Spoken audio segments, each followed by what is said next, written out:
Hello. Actually, in the process of explaining the concepts behind Laplace transform, the series of lectures uploaded so far in the channel. Now we are going to discuss about the region of convergence of a double-sided signal. Please understand that there exists a signal which is actually a double-sided signal. One is called right-handed signal or right-sided signal, causal signal, where the other one is found to be anti-causal signal, where the constant a and b which are available in the exponential signals are all greater than zeros. So a is greater than 0, b is greater than 0, and naturally a is greater than b is an additional condition that we are going to include it in this calculations or analysis, such that minus a is less than minus b is an important condition we are going to assume. Let us calculate the Laplace transform of the given signal first. X of t into e power minus st is to be integrated from minus infinity to plus infinity.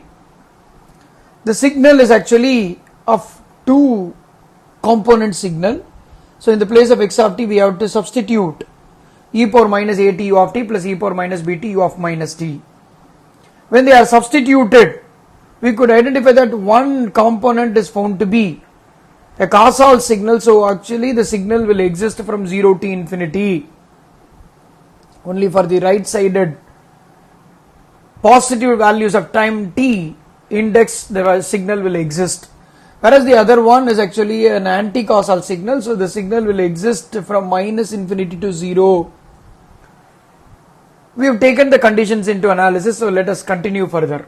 So what is x of s? X of s is equal to the result of integration of the previous two results.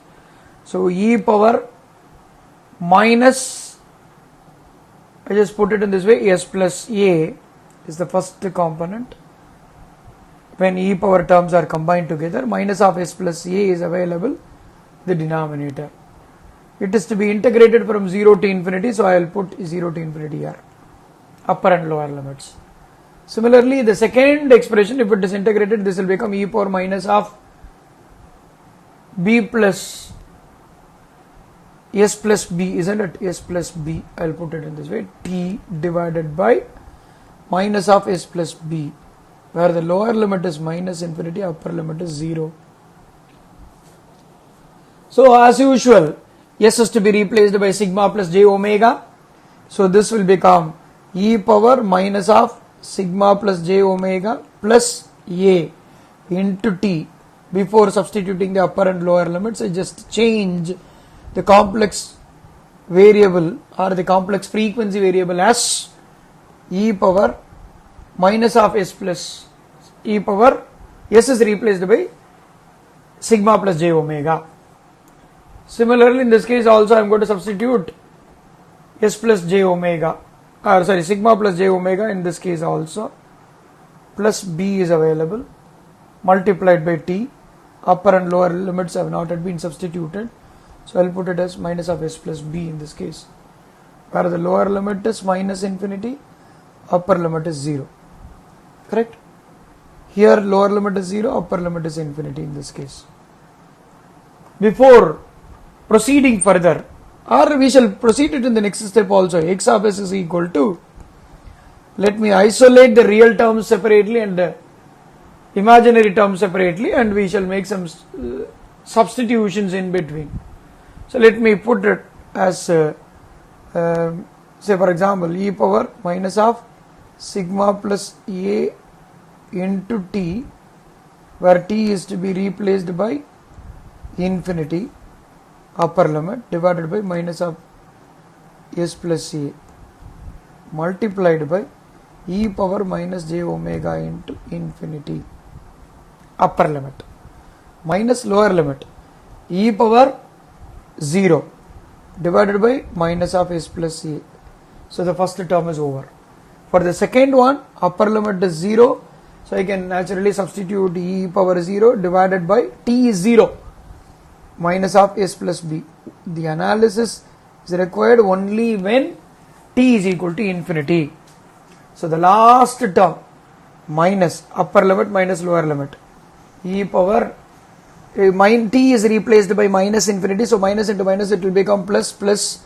So real part separately e power sigma plus b into infinity into e power j omega into infinity divided by minus of s plus b.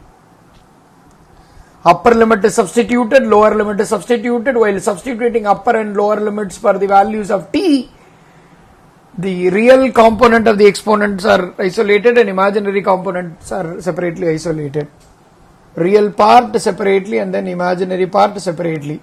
Similarly, for the next one, we are going to just substitute upper limit as 0 and lower limit as infinity, but minus infinity.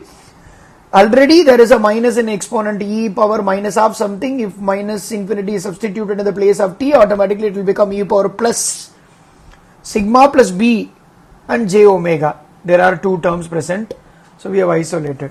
So let us see how this can be represented finally. So x of s is equal to double-sided signal, isn't it? So let me put it like this. Let me make some temporary replacement as sigma plus a is considered to be p. So e power or this can be written as sigma minus of minus a as usual. Let this be available on one side. Before that we will go back. E power upper limit and lower limits, when they are substituted, it will become e power e power p into infinity sigma plus a into infinity, isn't it, into e power j omega into infinity divided by minus of s plus a is already available. E power 0 is 1 divided by s plus a. The second term is going to be next one, upper limit and lower limit. E power 0 is 1 divided by minus of s plus b is already available. The last term will become e power, I should take another temporary variable q. The q is assumed to be equal to sigma plus b, and sigma plus b can be written as sigma minus of minus b. So q into, isn't it, q into infinity multiplied by e power j omega into infinity divided by minus of s plus b. So how many variables are available? How are we going to make analysis? We will take this part. When sigma is greater than minus a, what happens? We will find out. P is equal to sigma minus of minus a. When sigma is greater than minus a, this term will definitely become positive. If this becomes positive, e power minus p into infinity will become, right, e power minus p into infinity will become e power minus infinity. E power minus infinity is 0. Keep this in your mind. Whereas the next one is, when sigma is less than minus a, what happens? We will find out. P is equal to sigma minus of minus a. It will become, obviously, when sigma is less than minus a, then this becomes a negative quantity. So e power minus p into infinity becomes e power infinity, which is equal to infinity in this case. So please keep this in your mind. Similar analysis is required. What will happen if sigma is greater than minus b? If sigma is greater than minus b, then q is equal to sigma minus of minus b becomes a positive quantity. When q is positive, e power, what was there? Can you just recall? E power q into infinity was there, then this becomes e power infinity, which is equal to 0. 0, it is equal to infinity. Right.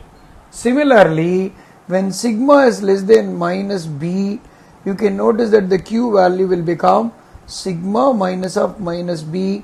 The second component is larger than sigma, then this becomes negative quantity. When this becomes negative, e power q into infinity will become e power minus infinity, which is equal to 0. Just look at the conditions. We have taken two conditions here. One is sigma greater than minus a is the area in which this p becomes, or e power minus p infinity becomes 0. 0. This becomes 0. This becomes 0.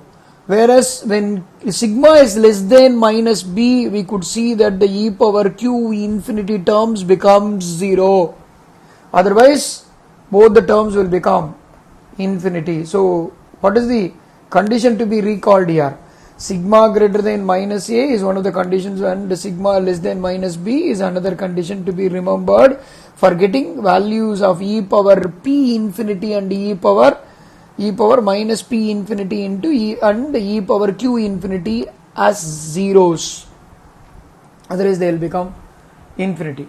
So we can say that like this: x of s converges when sigma lies between minus a and minus b.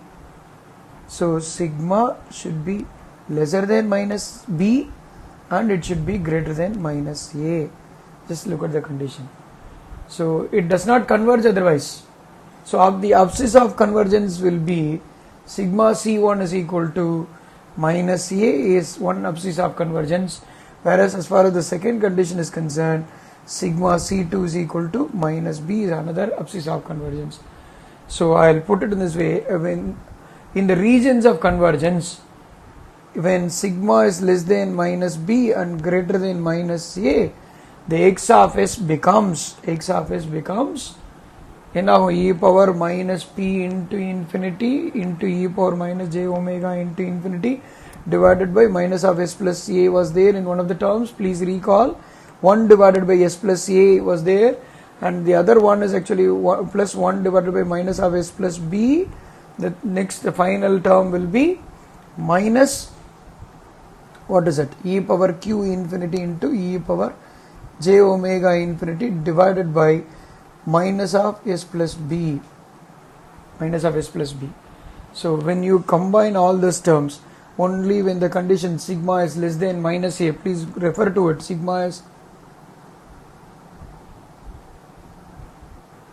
when sigma is greater than minus a, what happens? When sigma is greater than minus a, what happens? This will become, this particular part will become 0, isn't it? So this becomes 1 divided by reduced to 1 divided by s plus a. Similarly, when sigma is less than minus b, what happens? This term will become 0. So obviously this will become plus 1 divided by minus of s plus b, or I can put it in this way: 1 divided by s plus a minus 1 divided by s plus b. This is the result for the Laplace transform, provided sigma must be a value between minus a, greater than minus a, and less than minus b. I'll repeat. The signal given to me was actually a double-sided signal. The double-sided signal comprises of two exponential parts, e power minus at u of t and e power minus bt u of minus t, where a is greater than 0 and b is also greater than 0. One more additional condition that I have assumed is a is greater than b, or I will put it in this way: minus a is less than minus b, right?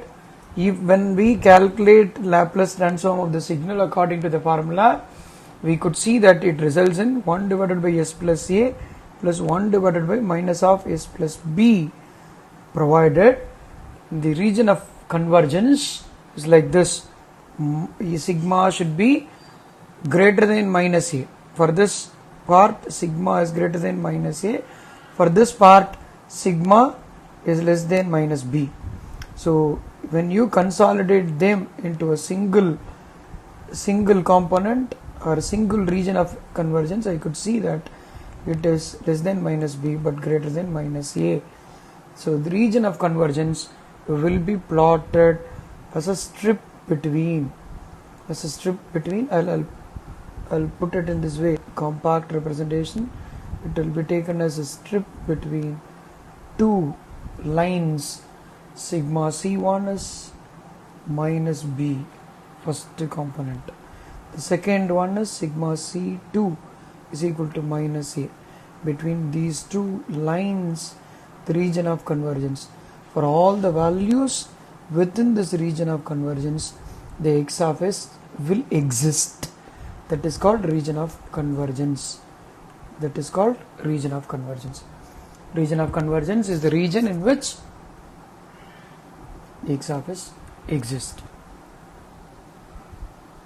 ROC of a right double-sided signal, ROC includes all points in the S-plane in the region in between, all points in the S-plane in the region between, say for example, two abscisses of convergence, sigma C1 is equal to minus A and sigma C2 is equal to minus B. It's an important result. Thank you.